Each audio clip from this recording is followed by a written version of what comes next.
YouTube, what is going on? It is Dominick here with a DGA Live, doing another screen capture video. So a little while ago, I did a video of just some indie games for the Nintendo Switch. We want to talk about those again. I said that once my collection built up, we'd do another video with another 5 indie games. And yeah, so this is that. So everything on this list today is going to be also budget friendly, meaning it's going to have a price point of under $30 or less. So let's jump right into it. So the first game on the list is Battle Chasers Night War. Now, Battle Chasers has been around for a while. Some of these games have actually been out for over a year. But found this in physical form, physical copy, over at Walmart for $19.99, and they had a ton of them. So it wasn't one of those just random, one of them floating in a bin type deal. So Battle Chasers, what Battle Chasers is a turn-based RPG. And when I first started playing it, I was actually kind of confused. Because, let me actually show you this image first. The game starts off like this, like a top-down bird's eye view. And I thought that this game was going to have a gameplay of like Diablo in a sense. And it doesn't. So there is aspects of the game where when you travel through different worlds and maps, it will have this type of gameplay. But for the most part, it is turn-based RPG. Not a bad game, not a phenomenal game. It's definitely time-consuming. Let's just say that. I'm not a huge fan of turn-based RPGs. I used to play a lot of them back in the early Nintendo games, but it was still fun. I like the story. This nice thing about this too is there's actually dialogue along with text boxes, which you don't find a lot anymore on certain Nintendo games. A lot of Nintendo RPGs, and especially JRPGs, are just text boxes. So you definitely get some dialogue on it, and the acting's okay. It's not horrible. Done in an anime style. I found myself liking the golem more and more. This is your golem here. And of course you fight other golems. You fight all types of monsters. Spiders, blobs, all that good stuff. This is how an early battle would start off. It would be you and your team versus one creature, maybe 2 creatures, and you just progress. It's a lot of leveling, a lot of crafting, a lot of action-based moves in a turn-based style. So for $19.99, definitely worth checking out if you're into RPGs. Next up is a game that I absolutely love, is Bloodstained Ritual of the Night. Now, I originally got this game for Xbox One, and it plays great on there. It looks beautiful. On the Switch, the current price at Walmart and on Amazon is $29.99. But I found it on sale as of this video's date for $19.99 over at Best Buy. And for $19.99 to get myself a physical copy of this, I was all about it. Now, a lot of people have talked about how Bloodstained doesn't play correctly on the Switch, and it was a little wonky in the beginning. There has been a recent update, and I want to say it's update 1.4. I could be wrong. They enhanced the graphics in this update for the Nintendo Switch, and they fixed a lot of the mechanics. Ever since this update, I have not found a flaw yet. The game plays fine in handheld mode. It's a ton of fun. What this game is basically, if it's a new version of Castlevania. Is the best way to describe it. It's very Metroidvania style games, a lot of back and forth. There's a crafting aspect. There's leveling up. You are a demon hunter, is what you are. It is a platformer too, as you can see. You get your platforms and jumps and all that good stuff. But definitely remember, and that's why I took this screenshot here. Definitely remember to use the save couches. Every once in a while, you'll see on your map, there's a red area on the map. That is a save spot. You go sit on this couch right here, and it saves your progression. I can't tell you how many times I forgot to save.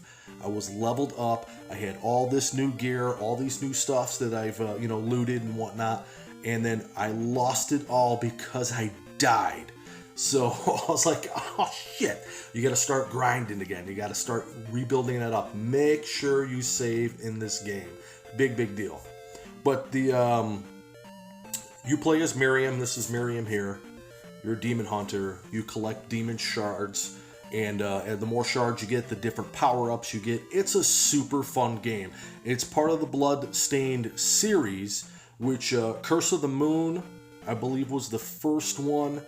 It was a 8-bit style game. Curse of the Moon 2 just came out, which is also an 8-bit style game. Super fun platformers. This is an anime style, great story. The cutscenes are great. It's just an all-around good Metroidvania game and a continuation to those Castlevania-style games if you were into that franchise in the the mid '80s and early '90s. So definitely worth checking out, especially for $19 right now for a physical copy on Switch. This game here, Candle Power of the Flame. I bought this game blind. I went into this game not knowing anything about it.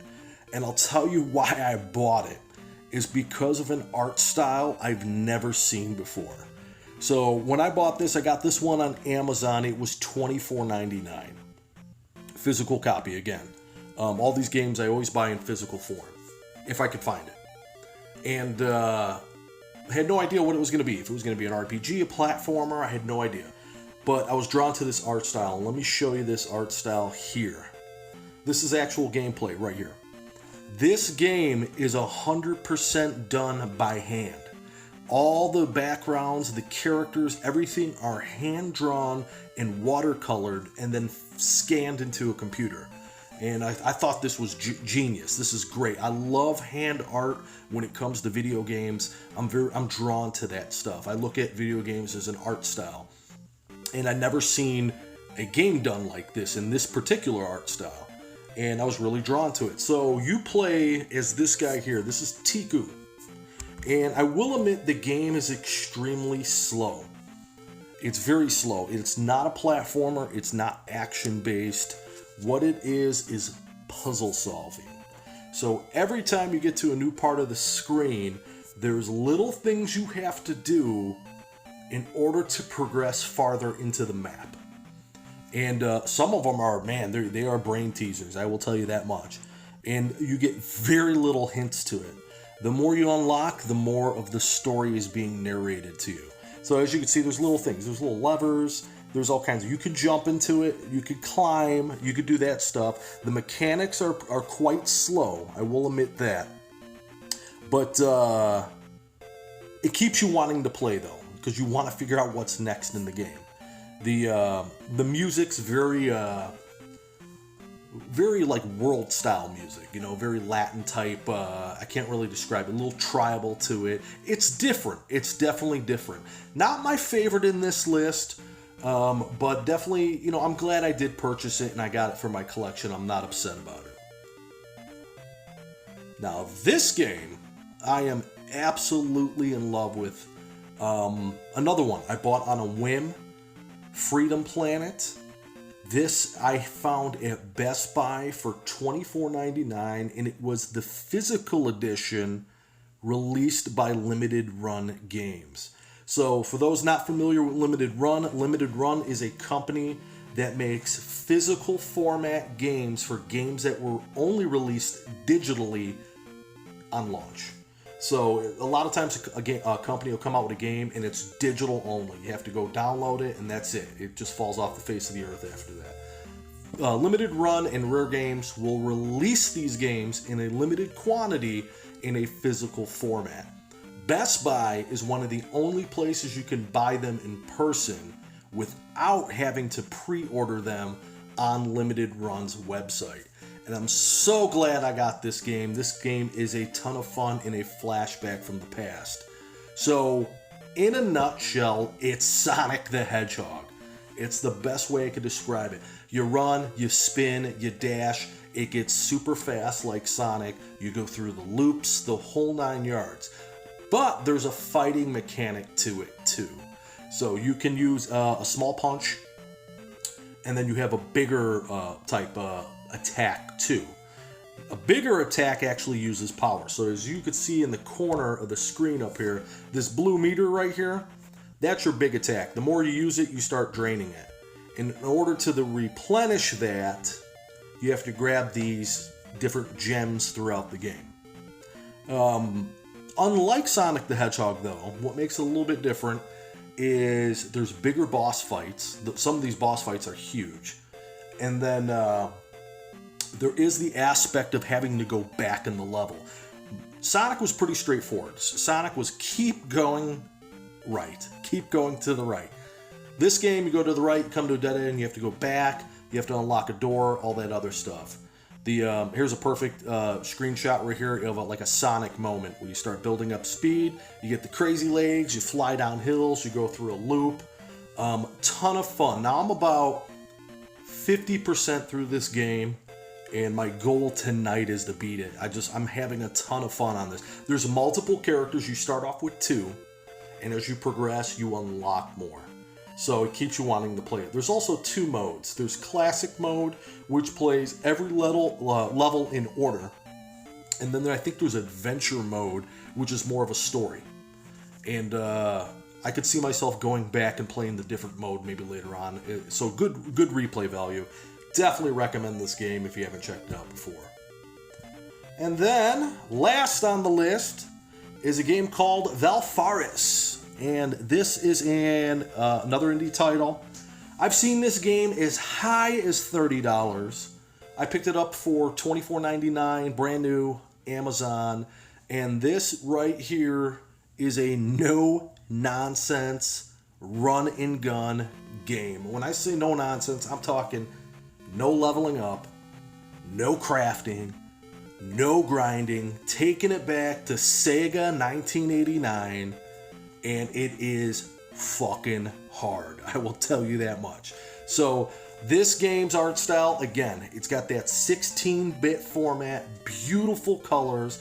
The soundtrack is 100% metal, takes place in space. It's a run-and-gun space shooter with gore and metal.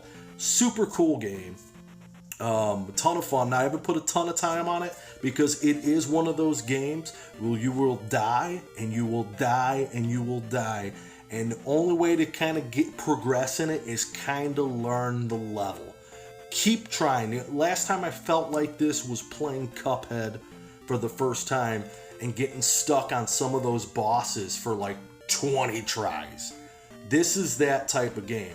So yeah, even though you're not doing any type of leveling up, I mean, yeah, there's different weapons, there's different power-ups throughout the level, just like Contra or something like that. But there is no crafting, nothing like that. So you find yourself playing and playing and playing until you get past that boss and progress into the game. It's very rewarding when you make it to the next stage. There's that sense of accomplishment like you experienced as a kid when you finally beat that tough-ass video game. I miss games like this. A game where you just pick it up and go to fucking town on it. Yeah, super cool. I definitely recommend it. If you are easily frustrated, you may want to stay clear of it. I hate for somebody to pick it up, put 15 minutes on it, and say, fuck this game and never touch it again. But me, I love tackling games like this. Sometimes I do get a little frustrated. I'll put it away. I'll go to a more casual game and then tackle it another day with a fresh mind, and I'm back in the saddle. So that's it. There's 5 more games I picked up, indie titles. All those games are under $30. $24.99, $19.99. A lot of them are on sale right now at Best Buy, and some of these I got on Amazon. So, like I said before, I am collecting a lot of indie titles for the Switch, and that's why I'm making these videos, just to kind of show you some of these under-the-radar games. So I hope you guys dig it. Be sure to hit that subscribe button. It helps me out a lot, helps me grow, get better shit, make better videos, all that good stuff. And, that's it, man. Thanks for watching. We'll catch you guys on the next one. Peace and hair grease.